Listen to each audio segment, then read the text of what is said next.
پر بلال حبشی دروازے پہ داخل ہوئے تو فاروق اعظم نے کرسی چھوڑ دی، ہاتھ باندھ کے کونے میں کھڑے ہو گئے۔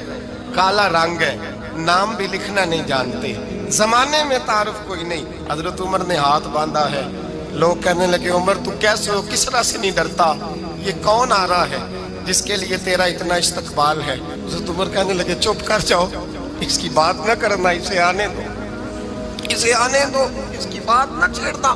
حضرت سیدنا بلال آئے، کہنے لگے امیر المومنین کیا کر رہے ہو؟ فرمایا نہیں چپ کر یار، بازو پکڑا، اپنی کرسی پہ بٹھایا۔ حضرت بلال کہنے لگے حضور میں غلام ہوں، مجھے تو طریقے بھی نہیں آتے ان کرسیوں پہ بیٹھنے کے، میں تو غریب ماں کا بیٹا، غلام باپ کی اولاد، سلیقہ، یہ آپ کیا کر رہے ہیں؟ تو حضرت عمر کہنے لگے بلال تھا تو غلام ہی، پر جب سے مصطفیٰ کا غلام بنا ہے تو ہمارا امام بن گیا ہے، اب تو امام ہے رسول اللہ کی امت کا۔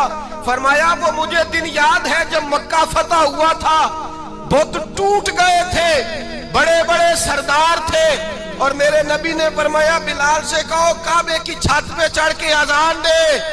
تو لوگوں نے کہا حضور یہ سارے جل گئے ہیں، کسی اور کی ڈیوٹی لگا دے۔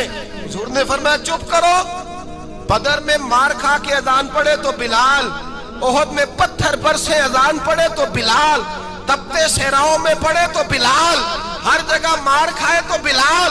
اور آج اگر اللہ نے عزت دی ہے تو میں لوگوں کو دیکھ کے بلال کو عزت نہ دوں؟ میں بتانا چاہتا ہوں کہ رسول اللہ کی غلامی میں عزت ہے۔ فرمایا کوئی اوپر نہیں چڑھے گا، ابو بکر بھی نیچے، عمر بھی نیچے، عثمان و علی، طلحہ اور زبیر بھی نیچے۔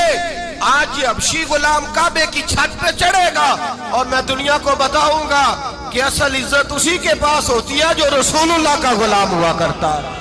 بھائی یاد رکھیں عزت حضور کی غلامی میں ہے، نہ یہ دیکھو میری برادری کیا کہتی ہے۔ حضرت سلمان فارسی گورنر تھے، کھانا کھا رہے تھے، دسترخوان بچھا تھا، رسول پاک صلی اللہ علیہ وسلم کا فرمان ہے روٹی کا لقمہ دسترخوان پہ گرے اٹھا کے کھا لو، اللہ تمہاری بخشش فرما دے گا۔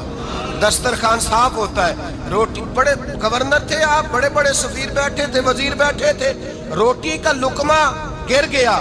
آج تو لوگ فیشن میں عزت ڈھونڈتے ہیں نا، وقار ڈھونڈتے ہیں کہ میں جدید دنیا کے ساتھ مل جاؤں، میں معاذ اللہ لڑکی لڑکے اکٹھے بٹھا کے منگنی کروں تو میں ماڈرن شمار ہو جاؤں گا، میں بڑے بڑے ڈھول بجاؤں تو ماڈرن بنوں گا، میں اگر مہندی پہ سارے تماشے کر ڈالوں تو میں ماڈرن ہوں۔ دیکھو عزت کس بات میں۔